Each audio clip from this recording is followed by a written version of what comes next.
Our first speaker is principal at Goranson Consulting in Des Moines, hint, specializing in government relations and nonprofit consulting. He's more than 16 years experience in state government and nonprofit organizations, including the roles of development director at Iowa Christian Academy and also Des Moines radio station 99.5. He's also worked for Governor Terry Branstad's office during his 4th term and also in the Division of Criminal Investigation. He serves as curriculum committee member at the Greater Des Moines Leadership Institute, is president of Iowa Advocates for Choice in Education, and is chair of the Iowa Educational Opportunities PAC. Please welcome Eric Goranson.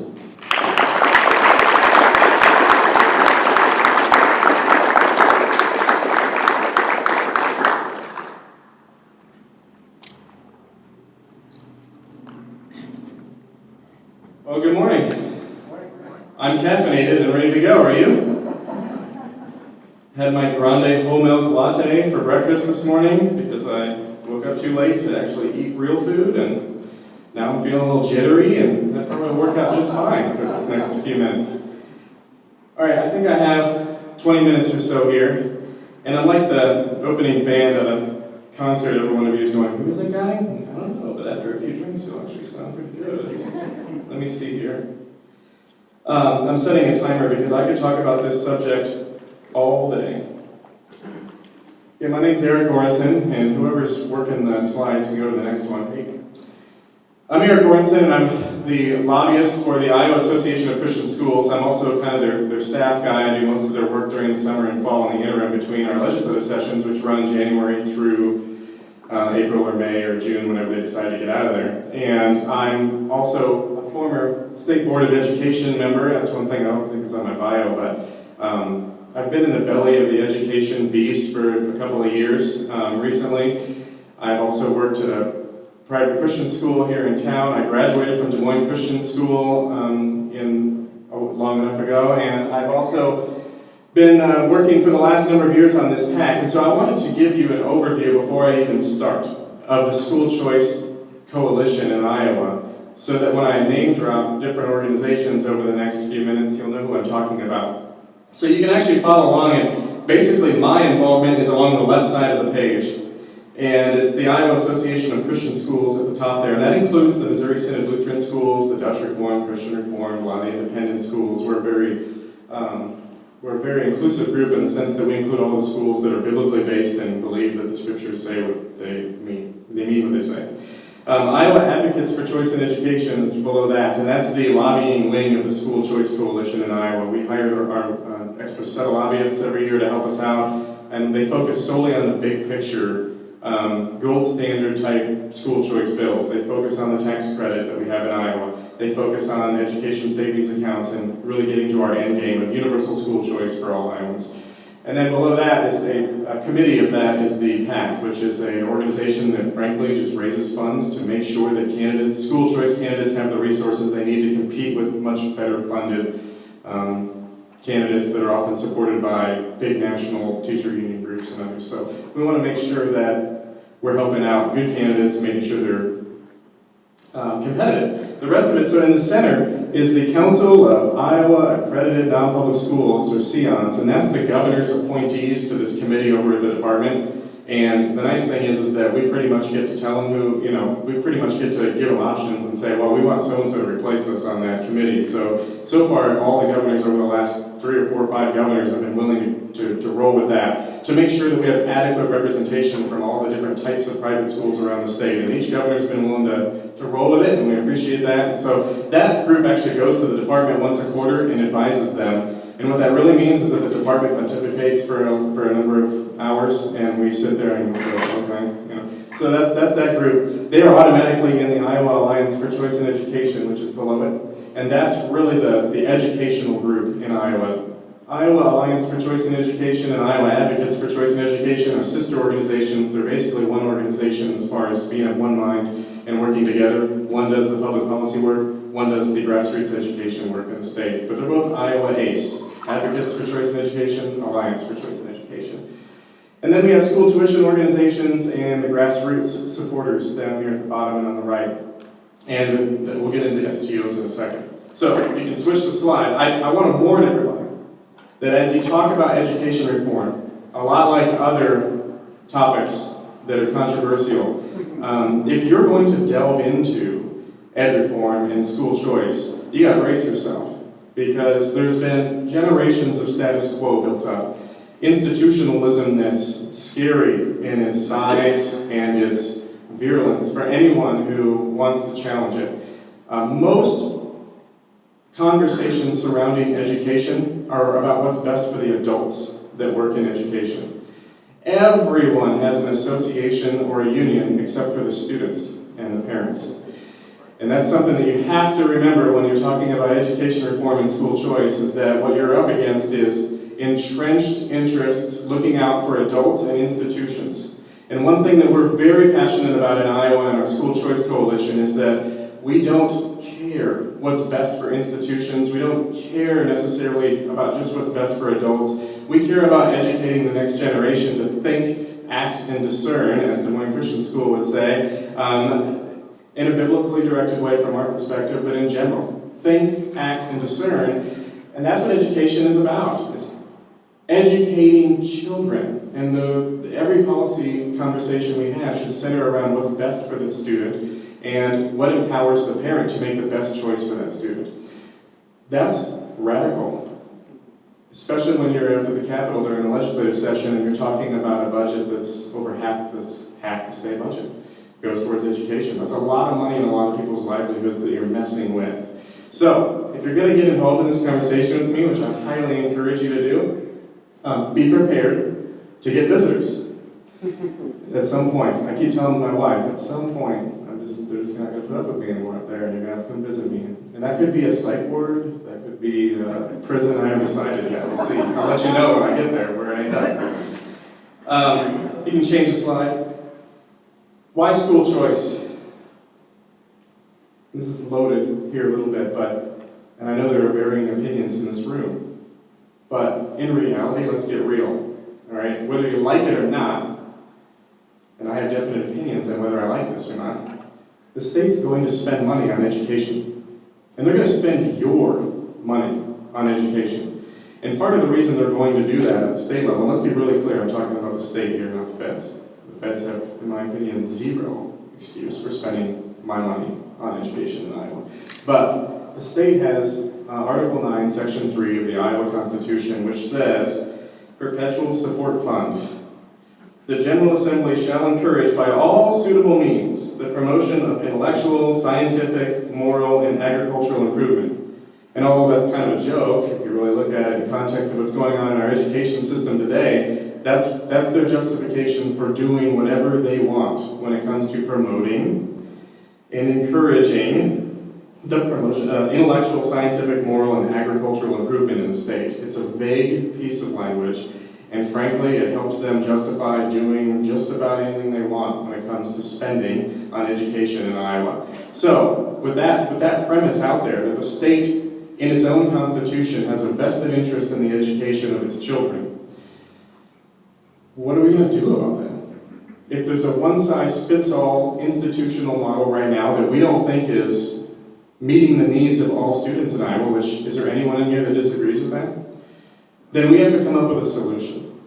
And that solution, in my opinion, is universal school choice for all parents where tax dollars follow the child. And let's get a little more specific about that real quick.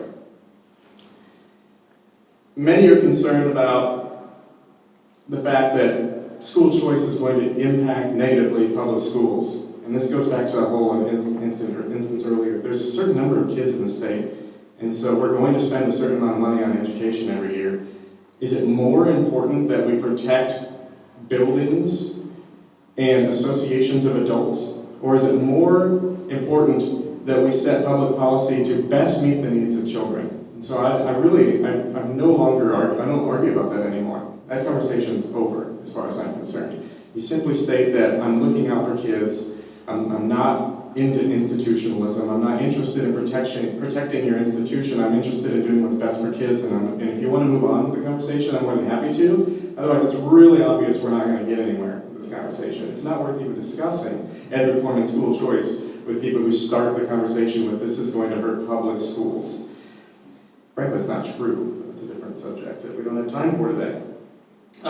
Many are concerned, and I know some of you in this room are concerned about strings being attached to school choice. It's like, I get that the state's going to spend money on my kid's education one way or the other. I get that the state's going to spend my property tax dollars and my state income tax dollars on other people's education. They should be spending it on mine, but I don't want to send my kid to public school. But I don't want that money to follow my child if it means that it's going to have strings attached. So I guess I'm just going to suck it up, and I'm going to spend a little extra and send them to a private school, or I'm going to suck it up and I'm going to suffer through financially, homeschooling or private schooling my child. Well, good for you, but it's not good for me, and it's not good for families that can't afford to do that. So we have to come up with a way that meets the needs of every Iowa child. And generally I find that the anti-school choice crowd that's protecting the status quo, and frankly, the libertarian and conservative crowd that is nervous about school choice, often use the same arguments. And that's really that if you want to go drive a Lexus, if you want a Lexus education for your child, you should probably pay for it. Why are you expecting the state to pay for it? It's like, well, you've been spending Lexus dollars on Pintos for a long time. I'm offering you a deal here. So I'm just not interested in those arguments anymore. And the one thing on the strings that I really want to make clear before we leave, before I step off this stage, is that we've only seen a school choice program with onerous or icky strings attached to it once, and that's in Indiana. And the rest of the school choice community's chuckling in Indiana right now and watching them as they have buyer's remorse and they're backpedaling, and they're trying to fix it. But they ended up with a voucher program that was spearheaded and just ramrod right through the process by a governor that was just really intent on getting it done and getting it done now. And the stakeholders really lost control of the process. And they made a choice at some point that they were going to continue to support a bill that, for all practical purposes was flawed and had some strings attached, including state accreditation and being a part of the school grading structure and all that stuff that just wasn't right.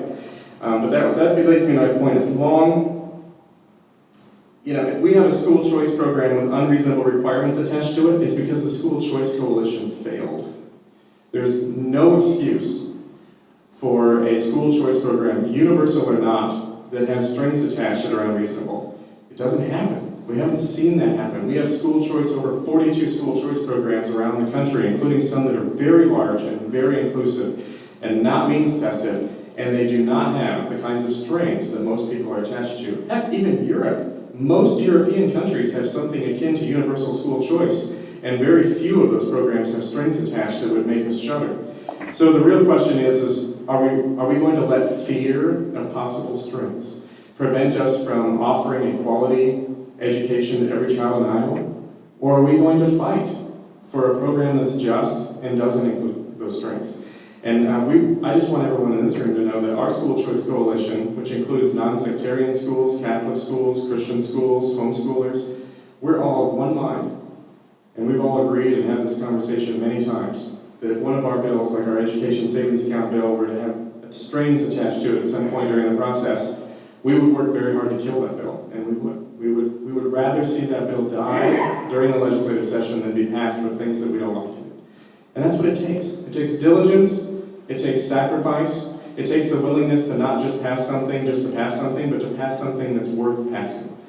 And we need to be really diligent on that front. All right, here's the meat of it. Next slide is the power of the ESA idea.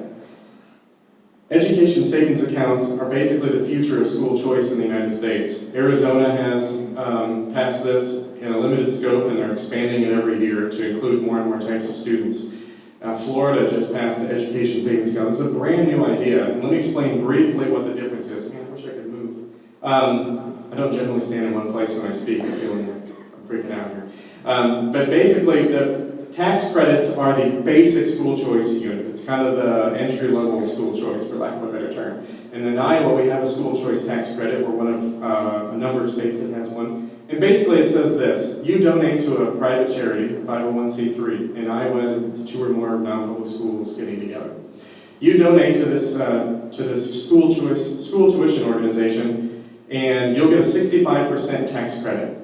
So if your CPA isn't encouraging you to donate to an STO, you need to fire him or her, or at least educate him on this option, because it's a great deal. Because you actually get a 65% tax credit. That's if you have a $1,000 tax liability in Iowa and you give $1,000 to this STO, you now just get $650 just taken right off the top of your state taxes. That's a great deal.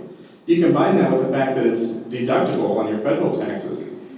And if you're in the upper 2 tax brackets, you're looking at pennies on the dollar. We've actually had a few donors come back to us and say, I think I spent 1 cent on the dollar in supporting a school tuition organization. Now, that's a good deal. You're going to give that money to someone, endless bureaucracy, or a school tuition organization that's going to support low-income families making a choice they couldn't otherwise make to get a good education. That's a good deal.